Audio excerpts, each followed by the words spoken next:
En ce 10 mai, jour anniversaire de l'élection de François Mitterrand à l'Élysée, le président Emmanuel Macron a reçu une bien étrange visite dans le secret de son bureau présidentiel.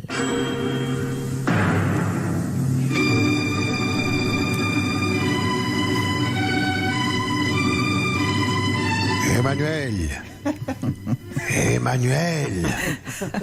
Oui, c'est qui? C'est toi, Brigitte? C'est moi, Emmanuel. François Mitterrand, le seul président immortel de la 5e République.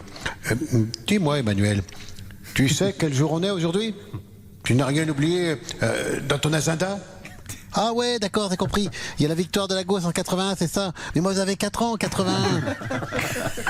Je me souviens juste de Georges Fillou qui avait dit que le club Dorothée c'était giscardien. Ça suffit. Quand je vois que tu vas t'incliner aux invalides pour ce médiocre Napoléon Bonaparte et que tu ne fêtes même pas les 40 ans de mon arrivée au pouvoir. Mais Napoléon, c'est lui qui a créé le code civil, les préfets, la Légion d'honneur. Et moi alors? J'ai pas eu besoin de la campagne d'Égypte pour construire une pyramide. Et puis, moi j'ai créé la semaine de 39 heures et le musée de Jarnac. Ouais, mais Napoléon, il a une route à son nom, lui. Oui, mais moi, à mon nom, j'ai une grande bibliothèque, une bergerie à Latché, 3 collèges et une passerelle au Creusot TGV. Et en plus, j'incarne les forces de progrès. Oh, les forces de progrès, c'est tout ringard. C'est pour les boomers de gauche. En 2022, ce qui va marcher, c'est les forces de droite.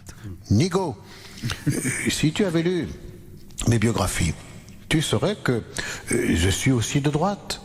Si tu veux être réélu, ce qu'il faut, c'est brouiller les pistes. Un jour, tu cites Chardonne à Bousquet. Un autre jour, tu vas au concert de Touche pas à mon pote avec Harlem Désir. Ah ouais, cool, c'est du... et en même temps. C'est ça. Au fait, à propos de droite, tu les as bien mis dans le pétrin, hein, alors là, je te félicite. Maintenant, tu dois offrir la proportionnelle à Marine. J'ai bien connu son père, c'était pas un mauvais bougre. Toujours prêt à donner un coup de main.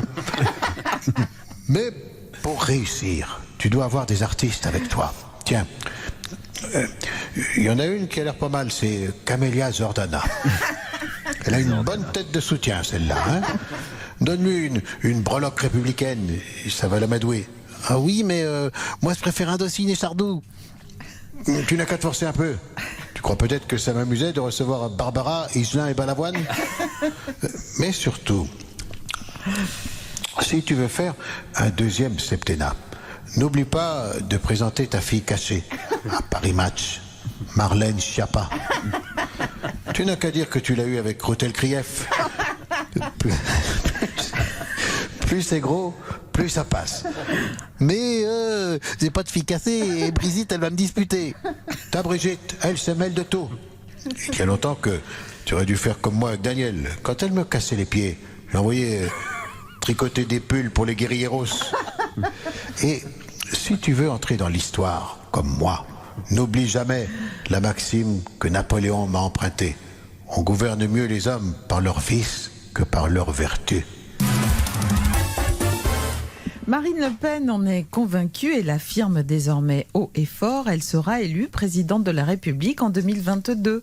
Bonjour Madame Le Pen. Bonjour Madame. Vous dites être la seule à pouvoir rétablir la paix civile.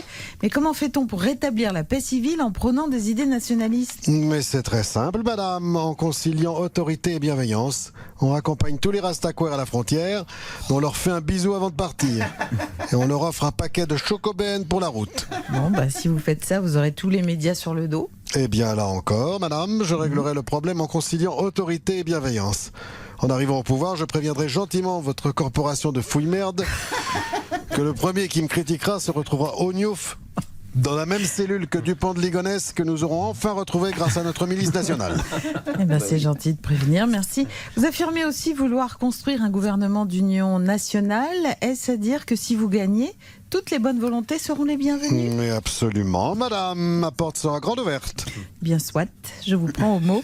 Imaginons que, je dis un nom au hasard, Nicolas Sarkozy veuille se joindre à vous. Vous le prenez ? Mais tout à fait, je lui offrirai volontiers un poste de nain de jardin sur la pelouse de l'Élysée. D'ailleurs, si François Hollande veut se joindre à lui pour faire livreur à scooter, il est le bienvenu, madame. Et Ségolène Royal, vous la prenez ? Mais elle est bienvenue, elle aussi. J'ai justement l'intention de planter des arbres fruitiers dans le jardin de l'Élysée. Et j'aurais besoin d'un épouvantail à moineaux. Ça va, j'ai compris. Je tourne la question autrement. Si vous êtes élu, qui mettez-vous à Matignon ? Eh bien, si Éric Zemmour refuse l'invitation, ce sera Adolphe. Adolphe ? Oui, Adolphe, le berger allemand de papa. Les cinémas et les théâtres rouvrent la semaine prochaine. Bonjour Roselyne Bachelot. Bonjour, bonjour. Bonjour, vous êtes contente ? Oh là là. Bonjour, mais bien sûr que je suis contente. Je vais enfin pouvoir me débarrasser des acteurs à pull en col V, des actrices à cheveux gras et des metteurs en scène à catogan qui squattent mon bureau pour se plaindre. Dès la semaine prochaine, adieu les cons. Enfin, c'est ainsi que vous parlez au monde de la culture ? Mais non. Adieu les cons, c'est le titre du film d'Albert Dupontel que je vais aller voir dès la réouverture des salles pour montrer l'exemple. J'ai eu peur. Hormis les cinémas et les théâtres, les événements de plus de 1000 personnes et les festivals seront soumis au pass sanitaire. Mais oui, la bonne idée. Alors, je sais que vous allez me dire, il n'y a que les vieux qui sont vaccinés. Oui. Mais c'est pas grave, on va s'adapter au public des seniors. Frédéric François chantera aux Eurokéennes, Franck Michael au Hellfest, et on fera venir André Rieu et son orchestre à Rock en scène. Ah oui. Et c'est pas tout. Les vieilles charrues vont devenir les vieilles morues, et Solidaise ne sera plus au profit du sida, mais des fuites urinaires. Et voilà. Oh là là, mais alors les jeunes, ça les pénalise, d'autant que les boîtes de nuit vont rester fermées. Mais non. Même s'ils ne sont pas vaccinés, les jeunes auront le droit au pass sanitaire. Il suffit d'un résultat négatif pour le valider. Et vu qu'ils n'ont encore rien glandé cette année à l'école, les résultats négatifs, c'est pas ça qui va manquer au bac. Salut, c'est Jacques. Bonjour Jack Lang. Qu'est-ce qui nous vaut cette visite surprise ? J'écoute votre antenne depuis 4 heures du mat. Et qu'est-ce que j'entends en ce 10 mai 1981 ? Mitterrand par-ci, Mitterrand par-là, Mitterrand. Oui, c'est un peu normal, c'est l'anniversaire des 40 ans de son accession au pouvoir. Mais enfin, qui était derrière François Mitterrand ? Bibi. Ah bon ? Oui. Je vous fais le récapitulatif. L'Opéra Bastille, la pyramide du Louvre, les colonnes de Buren, la Cité de la Mode, tous les grands travaux, c'est moi. Et les grandes réformes qui ont changé la vie du peuple, c'est moi aussi. Ah d'accord. Les tremplins rock, la technoparade, la fashion week, le rap, le tag, le graphe, le printemps des poètes, les 5% de réduction sur les livres à la Fnac, la peine de mort. Ah non. La peine de mort, c'est Robert Badinter. Mais pas du tout, Nafissatou. C'est moi qui lui ai soufflé l'idée. Ah. Oui, nous étions allés voir un condamné à mort s'est échappé dans la version de 5 heures d'Ariane Mnouchkine avec Laurent Terzieff qui postillonnait sur les premiers rangs. C'était tellement chiant. Un condamné à mort s'est échappé que j'ai suggéré à Badinter d'abolir la peine de mort une fois pour toutes. Alors, n'en déplaise aux Mitterrand-dolâtres. Le 10 mai, c'est aussi ma fête, merde. Merci Bibi. Bibi, remercié. Merci. Et puis on Merci. embrasse Yves Calvi, bien sûr. Absolument.